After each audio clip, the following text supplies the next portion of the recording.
Olá, eu sou Fernanda.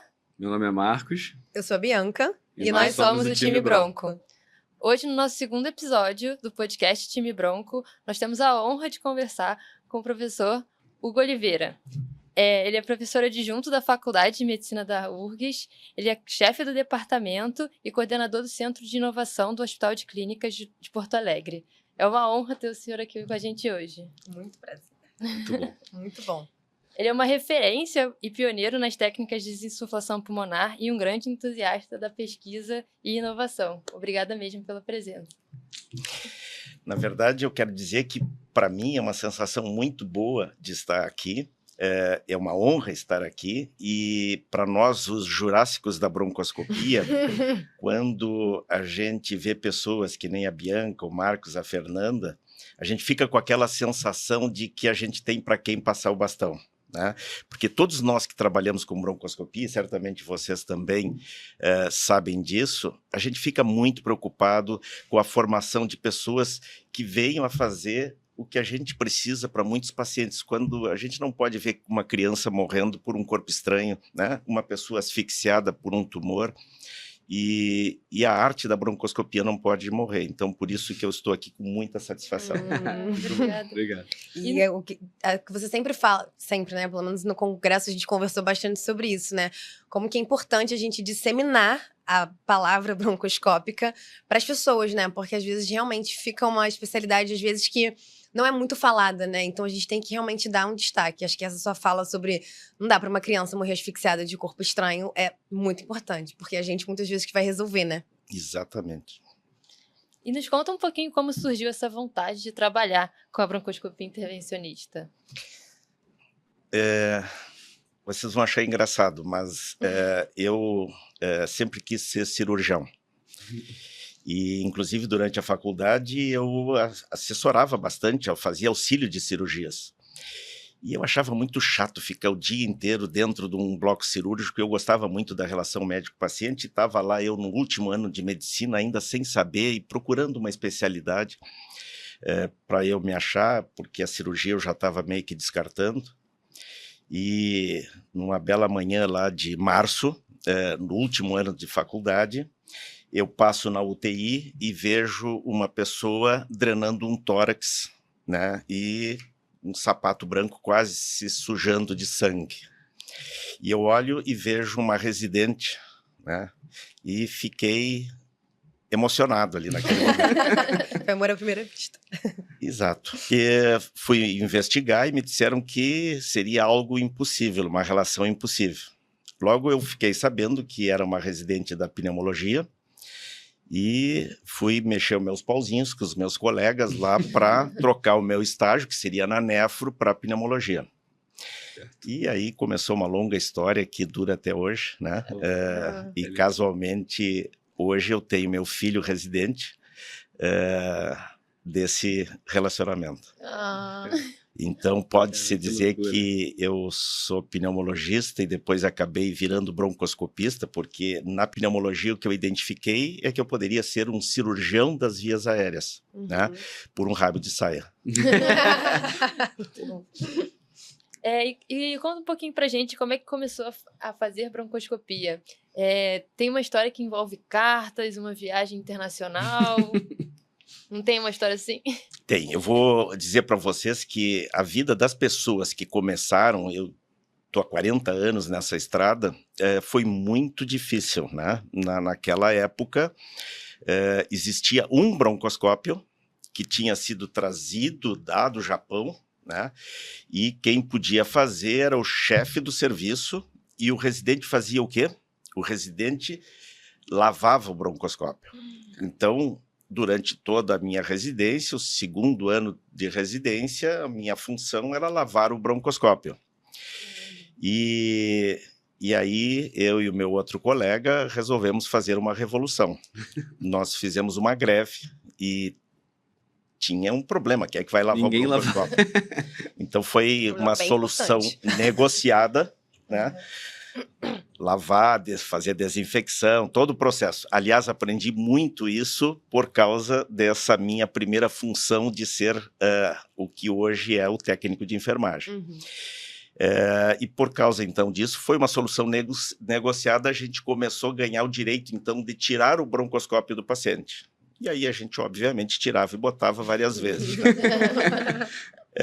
E aí eu comecei a fazer broncoscopia, e, na verdade, eu tenho a pretensão de dizer que a residência de broncoscopia ou a residência de pneumologia com a prática de broncoscopia começou nesse ano. Nós estamos falando de 1985. Né?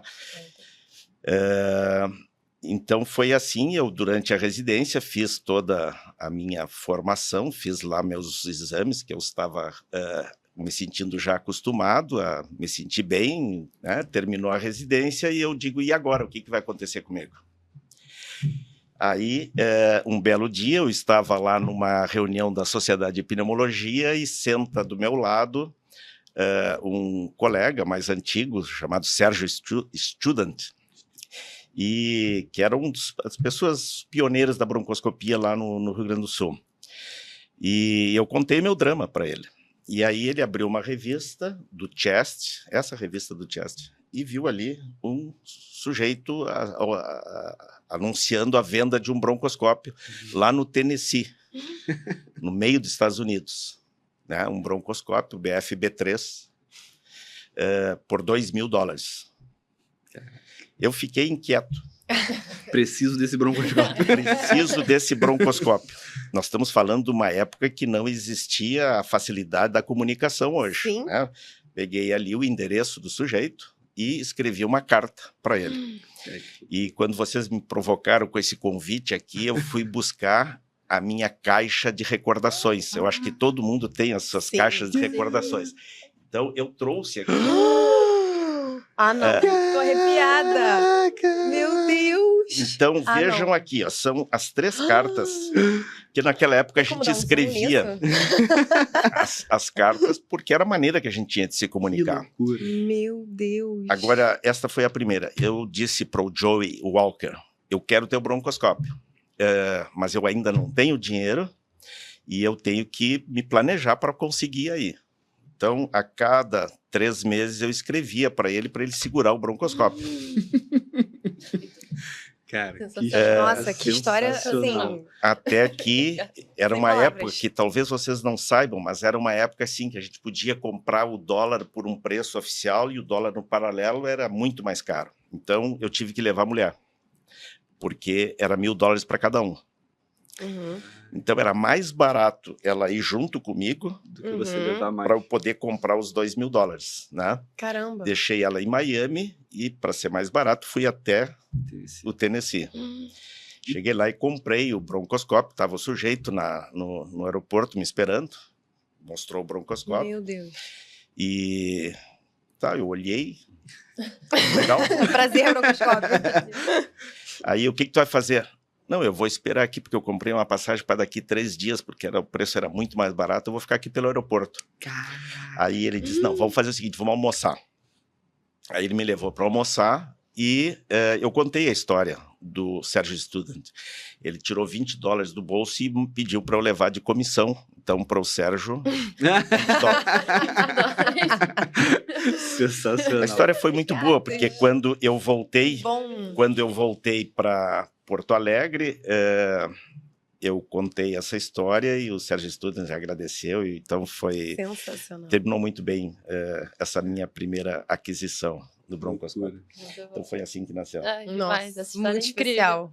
Cara, é muito bom, porque esse medo de acabar a residência, você parar de fazer broncoscopia é um medo real, né? Que acho que Ele todos persiste nós. até hoje, eu acho, né? Sim. Mas acho que ninguém foi buscar um broncoscópio em Tennessee. É. Genial, genial. E aí, além dessa questão broncoscópica, então, ainda mais agora que eu estou acompanhando mais de perto o serviço lá do Hospital de Clínicas, eu vejo que você tem uma veia de inovação e de criação muito forte. Você acha que isso sempre esteve com você? Ou... Bom, deixa eu contar para vocês. Eu nasci numa cidade chamada Uruguaiana, que fica bem no cantinho do Brasil. Fica do lado da Argentina, 2 quilômetros e 70 quilômetros do Uruguai. E eu nasci e cresci, né, numa fazenda. Então, até os 6 anos de idade, eu morava numa fazenda. E eu lá não tinha energia elétrica. né, a gente funcionava com luz de candeeiro. E depois veio uma luz com motor a diesel, que era 12 volts. A gente tinha que dormir cedo, porque não tinha luz, né? E essa foi a minha infância. E a minha infância, uma criança quer brincar, né? Tem uma música lá no Rio Grande do Sul que o nome dela é Tropa de Osso. Então, nós fazíamos os nossos brinquedos com os ossos dos animais que morriam e que perdiam, ficavam completamente brancos, né, sem nenhum tecido mais, e dali a gente fazia, né, os nossos brinquedos. Então, toda a minha infância foi assim, a gente brincava e tinha que criar, né? E eu tenho a impressão que foi por aí, né? Porque eu sempre tento ver alguma coisa e tentar como é que isso pode funcionar, né? Como é que a gente pode melhorar isso. E ao longo da minha vida toda foi essa, né? Até que, mais recentemente, eu acabei sendo convidado pela professora Nadine, que era a presidente lá do hospital, para assumir a inovação. Naquela época era uma coisa meio esquisita, assim. E hoje nós estamos lá fazendo um parque tecnológico, né, que vai ser inaugurado o ano que vem. Uau. Em março, entre março e agosto deve estar sendo inaugurado, um parque tecnológico para desenvolvimento de produtos em saúde para a população, para a comunidade do SUS. Pô, que legal. Parabéns. Muito bom.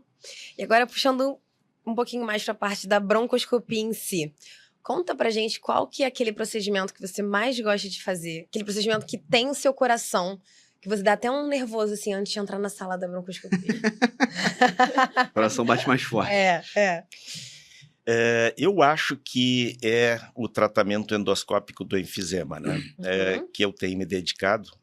Eu, quando estava entrando como professor da universidade, em 2001, naquele ano eu recebi um convite, veio um e-mail, né, para mim, de uma empresa americana dizendo que eles estavam desenvolvendo uma técnica para tratar enfisema que consistia em colocar válvulas dentro do pulmão.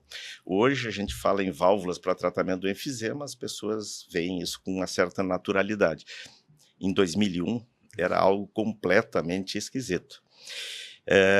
E eu logo liguei para o meu amigo Amarílio Macedo, que estava na França fazendo doutorado, pós-doutorado, e ele disse, olha, eu também acho esquisito, mas vamos lá ver. Tá? E marcamos uma viagem para a Califórnia, e fomos lá, revisamos, pareceu que tinha algum sentido, né? E a gente acabou trazendo a ideia, e começamos a treinar, fizemos vários procedimentos em ovelhas e achamos que aquilo poderia ter algum sentido.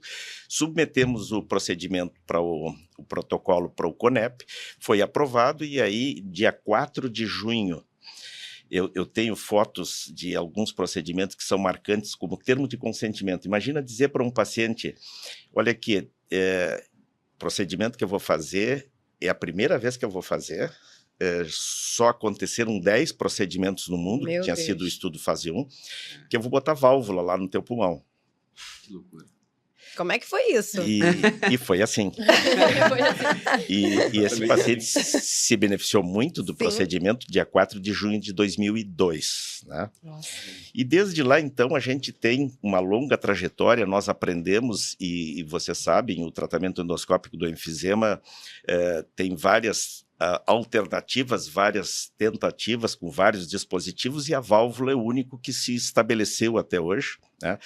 E nós temos hoje um procedimento que atende um número de pessoas significativo, mas com algumas dificuldades, principalmente porque a gente só pode tratar 20% dos pacientes. E agora, então, nós estamos numa outra aventura, né? Que é tentar oferecer um procedimento para os demais pacientes, né? Então, também um novo procedimento que, de alguma maneira, está nascendo lá, os estudos experimentais foram feitos lá, é uma nova empresa americana, e hoje nós já temos um ensaio primeiro ensaio, o primeiro estudo fase 1, feito no Hospital de Clínicas de Porto Alegre, na Alemanha e na Holanda. E então, respondendo a tua pergunta, Fernanda, eu acho que isso dá uma emoção. A gente poder estar oferecendo algo para aquelas pessoas que têm enfisema avançado e que hoje, o que elas recebem de retorno quando vão procurar um pneumologista? Olha, as bombinhas funcionam mal para o perfil de doença que tu tem, que é basicamente enfisema e pouca bronquite, e tu já passou da idade ou tu não tem indicação para transplante, e o que tu pode fazer é fazer exercício. Imagina uma pessoa... Com dispneia. E usar o oxigênio. É. Então, a gente poder oferecer um procedimento para essas pessoas que recebem essa informação e poder fazer essas pessoas voltarem, e para as pessoas que estão assistindo esse podcast, a Fernanda, embora seja da UFRJ, agora ela é nossa. E a Fernanda tem tido, então, a oportunidade de ver pacientes tanto com tratamento endoscópico de válvulas como com essa nova modalidade que nós chamamos de brônquio artificial implantável. Uhum. Você acha que pode falar um pouquinho É. mais dele pra gente? Posso. O que for É, o que for permitido, possível. o que for possível. Não, na verdade, a gente já tem feito várias apresentações. Puxa, se quiser. Assim, qual é o problema do paciente com enfisema? É que ele tem um pulmão maior do que o tórax. Aham. Né? Então, inclusive, os broncoscopistas e pneumologistas que estejam nos vendo, eu sugiro que eles tentem procurar alguma vez assistir uma necrópsia e de um paciente com enfisema. É algo que é surpreendente. Eu nunca mais esqueci quando eu fiz isso. Quando a gente abre o tórax de um paciente com enfisema e a gente ventila o pulmão sai para fora.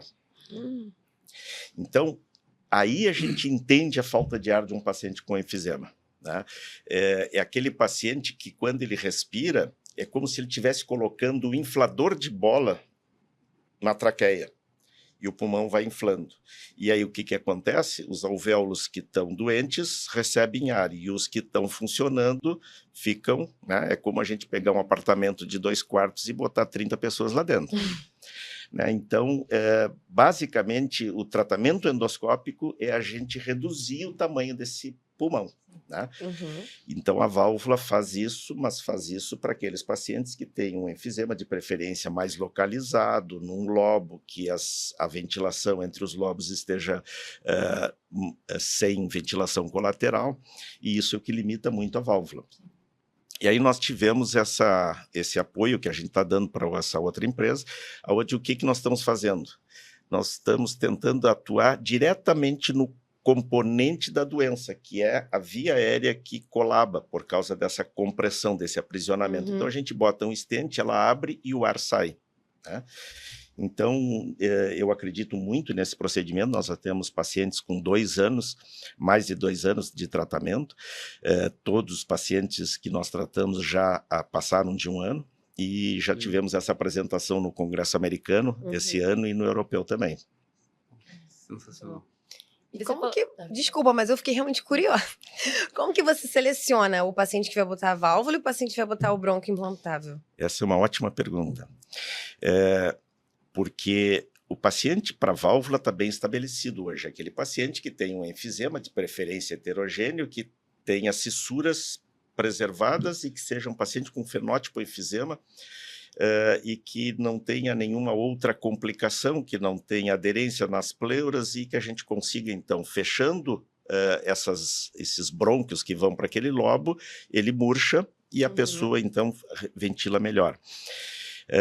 E o stent, ele funciona teoricamente para esses, mas funciona melhor para os outros pacientes, porque se eu desinsuflo um lobo e ele tem ventilação pelo outro lado, eu consigo tratar, inclusive, o lobo vizinho. Tá? E recentemente nós estamos, nesse momento, discutindo com o FDA, o estudo que vai sair, americano, E eu fui ver, a gente tem várias potenciais vantagens no stent, porque a gente não está fazendo a telectasia, a gente não está fechando uma parte do pulmão, e eu estou mantendo, inclusive, a possibilidade de eu monitorar aquele paciente se ele vai ter um câncer, por exemplo, né? Ou um pouco de tecido que funcione ali, eu não estou tirando esse tecido. Então, eu acho que essas são as informações assim mais... E por que você acha que no Brasil, que é um país continental, a gente não vê mais válvulas sendo colocadas assim, né? A gente sabe que você tem uma experiência enorme, o seu centro é único, mas a gente não vê isso mais espalhado. Por que você acha que isso... Na verdade, assim, a gente tem feito desde o início um esforço para fazer treinamentos, né? Hoje já tem pessoas que fazem em vários estados daqui, mas eu concordo contigo que ainda é pouco disseminado e pouco aceito pela imensa maioria, né? O número de pacientes que poderia se beneficiar hoje é muito maior. Eu acho que isso é um pouco da nossa especialidade, que a nossa especialidade, a pneumologia, ela é um pouco muito adepta de medicamentos e menos de procedimentos, né?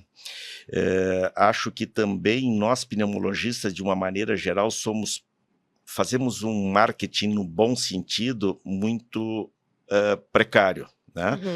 O cardiologista vende muito bem o eletro dele, mas o que a gente faz? A gente enche de números, a gente enche de parâmetros e a gente complica, né? Então, e olha que o nosso exame é relativamente simples, distúrbio obstrutivo, restritivo, né? E o eletro tem 40, né? Verdade. E então eu acho que de uma maneira geral a gente conta com a geração de vocês aqui para a gente ser mais efetivos nas nossas atuações e oferta do que a gente pode ajudar a comunidade, os pacientes. Acho que tudo vai muito no desconhecimento também, né? De fato das indicações. Em 2001, claro, pouco se falava sobre válvula, né? Ou nada. Hoje em dia, eu acho que ainda pouco se fala, né? Assim, realmente, acho que a questão da gente tentar sempre buscar disseminar o conhecimento, acho que isso é muito importante. E a Fernanda está lá agora e eu vou contar casos que ela está acompanhando. Tinha um paciente que era tão grave, eu acho que ele tinha um VFUM de uns 14%, né? E ele vinha para emergência seguido, parecia descompensação do DPOC. E não era só porque ele ficava mais ansioso, falava mais e hiperinsuflava, ficava com falta de ar. O pessoal olhava ele, acalmava e ele voltava para casa. E ele estava com muito medo do tratamento, né? E esse era um paciente que vivia assim, ele não vivia, ele sobrevivia. Era uma vida com muito sofrimento, né? E acho que é bem pouquinho a gente encontrou ele lá, ele está voltando a ser padeiro. Ah, não, não acredito. E o procedimento em si também foi tenso, né? Não, porque a saturação, quando ele chegou na sala, era 70. Uau. Né? E esse paciente foi tratado e já saiu dali com 90 e poucos de saturação. Ou seja, os pacientes mais graves e aqueles bons candidatos são os que a gente corre para o abraço. Sim. Tá? E eu não sei se tu chegaste a conhecer um paciente de Balneário Camboriú também. Foi uma história para mim muito marcante. Um paciente que analfabeto, ele e a mulher, né, muito pobres, e que tinham sido encaminhados de outro estado para transplante de pulmão. A pandemia afastou eles do serviço e quando eles voltaram, o serviço de transplante achou que não tinha mais condições, pelas condições clínicas dele, não tinha como enfrentar um transplante. E aí ele foi encaminhado para nós. Não tem mais. Muito bom pegar o paciente sem saída, né? E aí esse paciente, casualmente, podia ser candidato à válvula ou ao BAI, né? E era um paciente analfabeto. E aí nós é que tínhamos que pensar o que era melhor para ele. Fizemos uma reunião multidisciplinar e o grande problema de tratar ele com válvula é que ele tinha um lobo que ocupava mais de 70% do pulmão direito. E o risco de pneumotórax nessa situação com válvula é grande. Esse paciente, mesmo que ele ficasse um tempo em observação, ele volta para a cidade dele, e uma pessoa com pouco acesso a recursos, E nós tentamos explicar para ele da melhor maneira e ele aceitou a nossa sugestão de botar o brônquio artificial implantável. Esse é um paciente que estava há 2 anos já dependente de oxigênio. Sim. Ele ligou 1 ano depois dizendo que estava com falta de ar e que queria ver o que estava acontecendo. Já fica tenso. E a conversa foi a seguinte, ele estava trabalhando de pedreiro, ele não estava mais usando as bombinhas, né, e simplesmente abandonado tudo. Né? Então, ele foi reorganizado, explicado. E ele continuou trabalhando de pedreiro, mas, assim, é uma história que, assim, essas são as histórias que alimentam a gente. Né? Com certeza. E agora, bom, a gente tem que te perguntar isso, não tem como o broncoscopista vir aqui e não contar pra gente qual que é, né, o maior perrengue broncoscópico da sua carreira que você se lembra. Olha aqui, ó, eu tenho muitos perrengues. Eu acho que quem faz broncoscopia intervencionista tem o paciente que a gente lacerou via aérea, tem o paciente que sangrou, tem o paciente que parou durante o procedimento, tem aquela via aérea difícil que deixou a gente de cabelo branco. Né?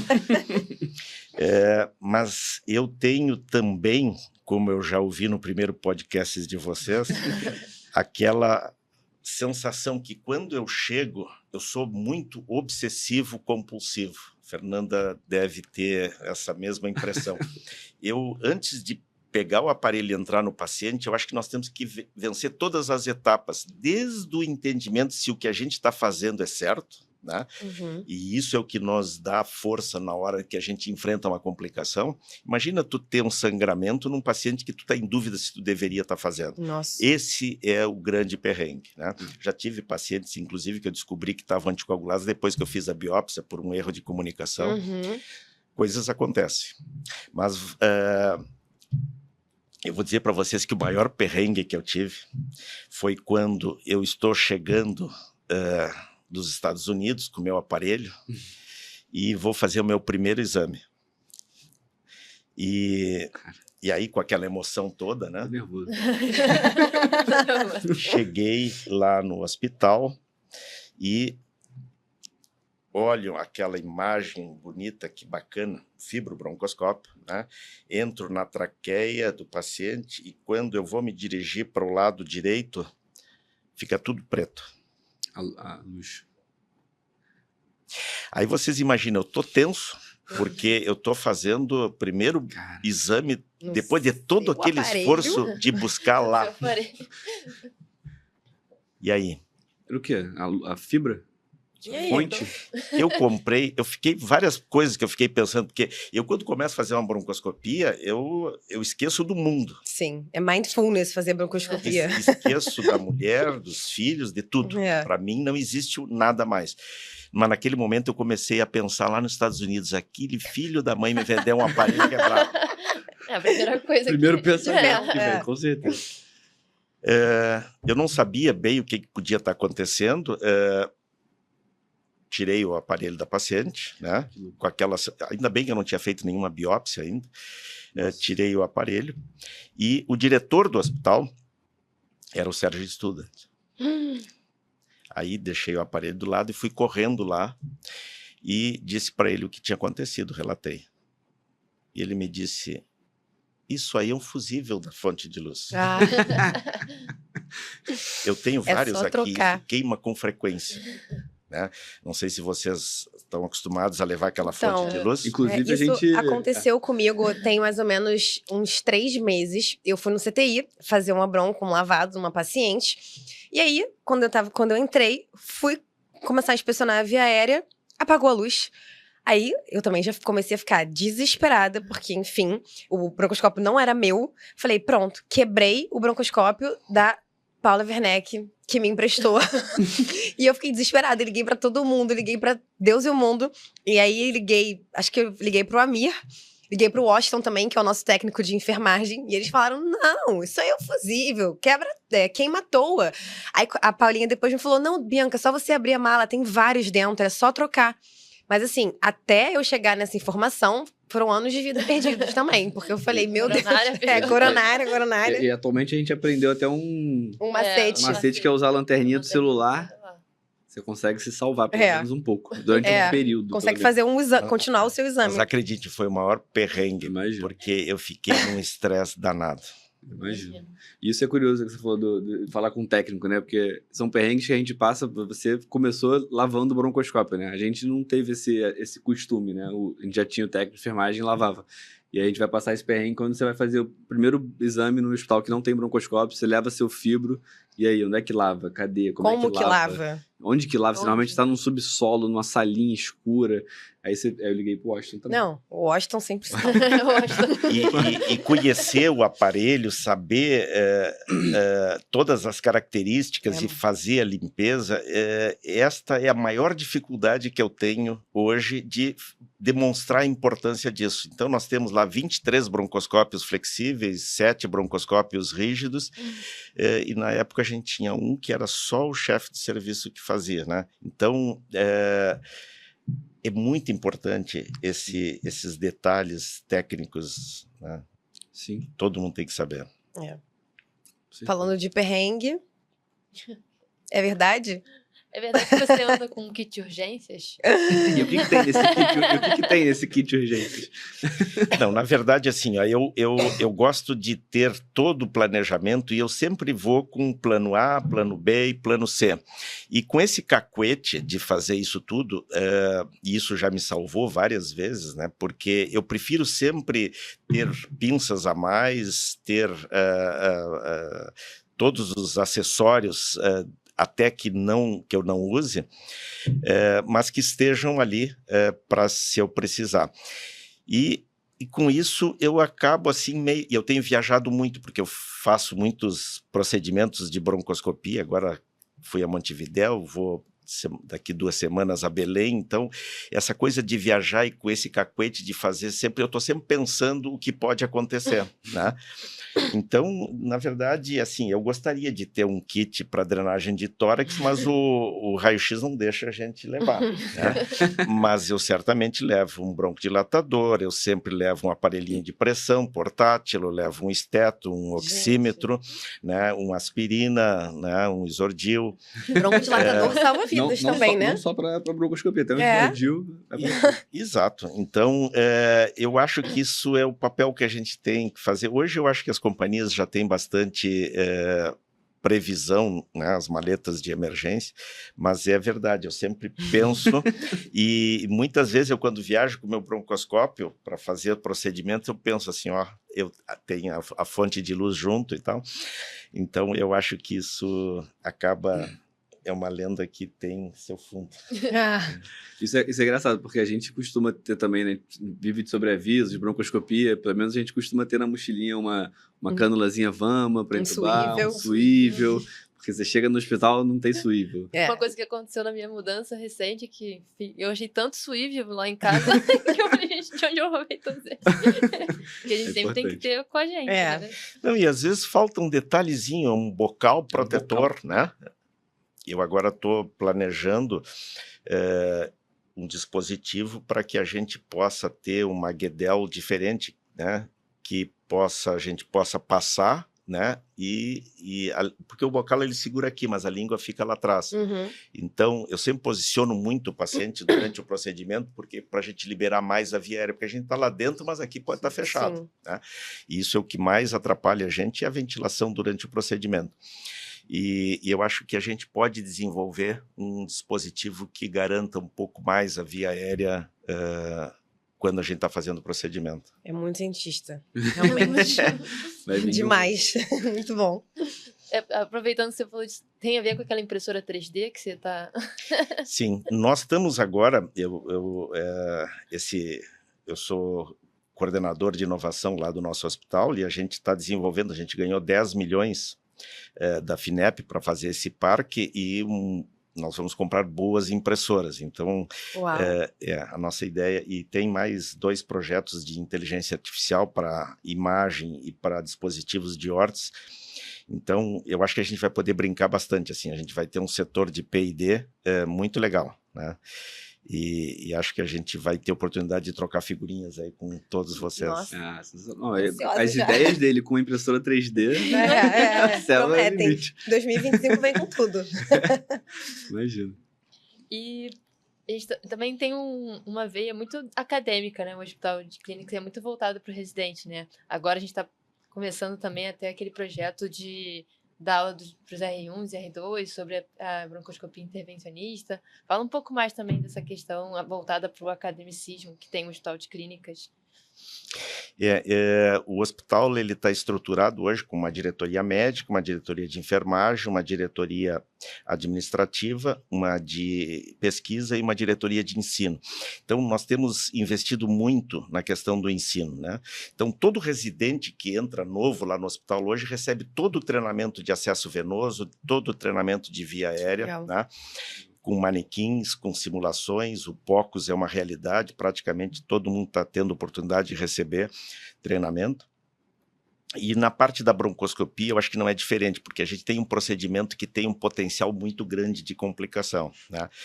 E o que a gente está fazendo, e com a ajuda da Fernanda e da Marina, que estão lá agora conosco, é tentando ver todas as etapas do que é importante e aquilo que normalmente a residência deixa de ver, né? Inclusive tivemos aula dada pela Fernanda de mapa brônquico, né? Maravilhosa.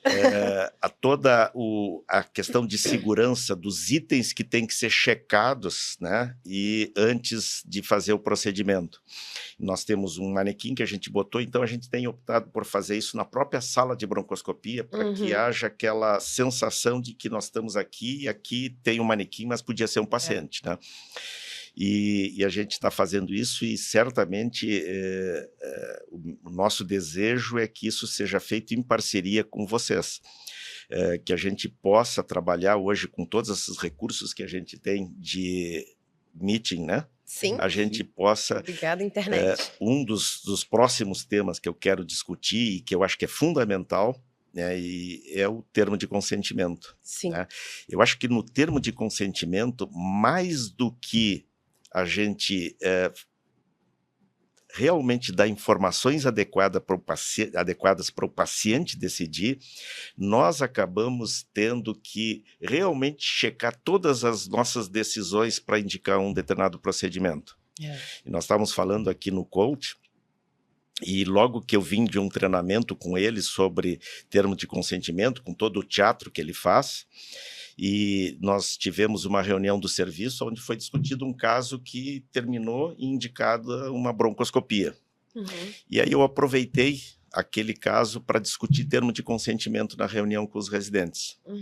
E aí nós fizemos toda essa discussão e a conclusão que nós chegamos é que aquela broncoscopia não devia ser feita.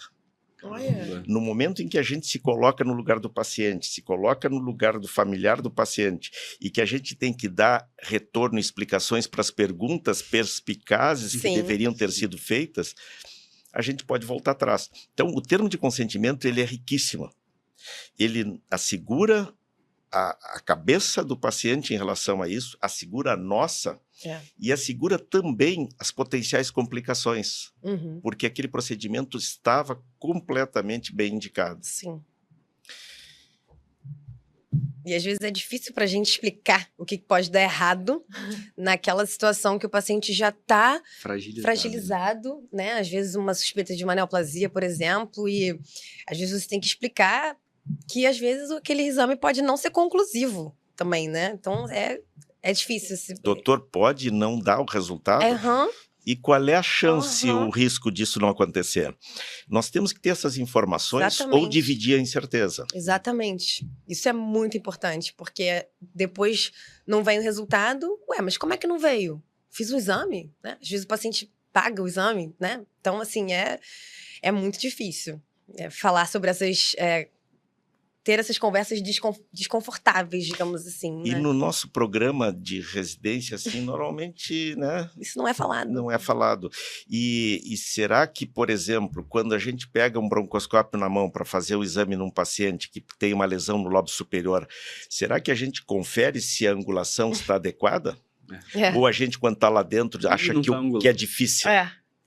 Né?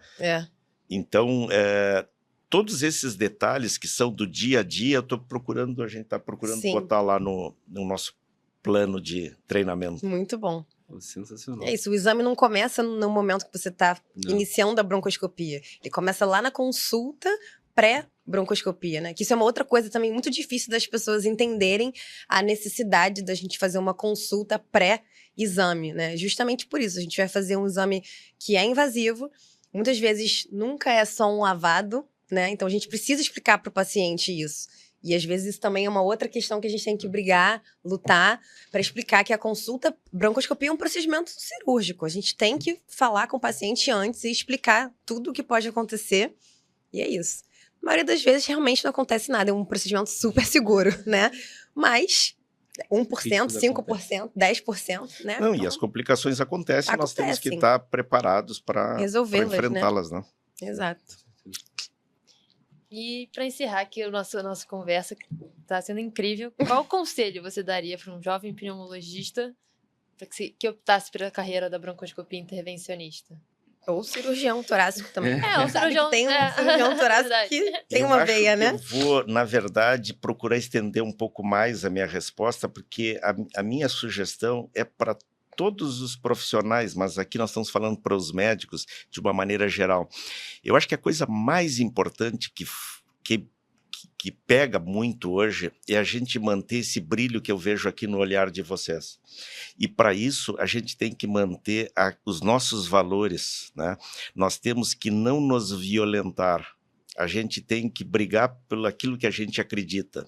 Mesmo que muitas vezes a gente perca algumas oportunidades na vida, então manter essa chama acesa dos nossos valores, aquele sorriso e aquele entusiasmo da criança, né?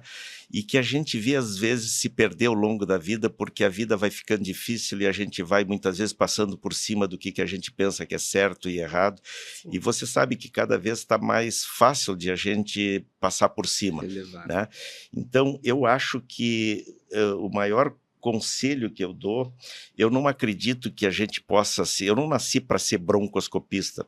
Estou aqui broncoscopista, né? Mas eu acho que a gente nasce para ser feliz, né? E ser feliz é a gente avançar profissionalmente, mas também emocionalmente. Então eu acho que é isso reunido com algo que é continuar tendo uma vida, né? Que a nossa vida não pode ser só o broncoscópio. Sim. Nós temos que ter a nossa família, nós temos que ter os nossos amigos, a gente tem que ter lazer. O pessoal chega e diz para os alunos lá, vocês têm que agora esquecer da vida de vocês e só estudar. E o que a gente vê? A gente vê pessoas estressadas, que ficam tomando estimulantes para poder estudar e a cabeça vai ficando cada vez mais limitada, né? E eu acho que tem que ser o contrário, eu acho que a gente tem que ter pessoas alegres, que joguem futebol, né, que é claro que tem que limitar um pouco, porque nessa fase, especialmente da formação, tem que estudar Sim. bastante, mas não pode ser só estudar, né? E acho que nós, como médicos, a gente precisa ter um pouco também de cultura geral, né? Eu acho que os nossos antepassados todos estudavam filosofia, religião, direito, né? Isso é uma coisa engraçada, porque acho que médico faz muito parte da formação a gente aprender a aprender, né? Então a gente tem facilidade por aprender outros temas. Então acho que se a gente começar a estudar outras coisas, ler, a gente vai ter uma certa facilidade, mas não é a nossa realidade, né? Você senta num bar com médicos, você só discute medicina. Se você senta com um grupo de pessoas que não faz medicina, muitas vezes você fica quase que... tem que pegar no tranco a conversa, porque você não está acostumado. Isso realmente é importantíssimo falar, porque é uma falha mesmo. A gente acaba muito por essas falas, né, de tem que viver agora você tem que só estudar isso e tal, você acaba esquecendo o entorno. E realmente isso não é sucesso. Né? E se a gente fizer as coisas direitinho, não falta recurso para a gente ter uma vida boa, adequada, né? Acho que a gente não pode ter esse objetivo de ter mais e ter mais. A gente tem que ter o suficiente para a gente ser feliz. É isso. Pô, sensacional. Melhor forma de encerrar esse podcast do que nem se a gente combinasse. É verdade. Muito obrigado. Muito obrigada pela sua participação. Foi incrível, a gente aprendeu muito, né? Muito. Nossa, foi assim... E essas cartas que você trouxe... Não, assim... sensacional. Foi interessante eu ver e reviver, né? E casualmente aqui ele diz, porque quando eu fui com a minha mulher para lá, ela estava grávida. E aí ele pergunta, foi tudo legal aí que nasceu bem e tal?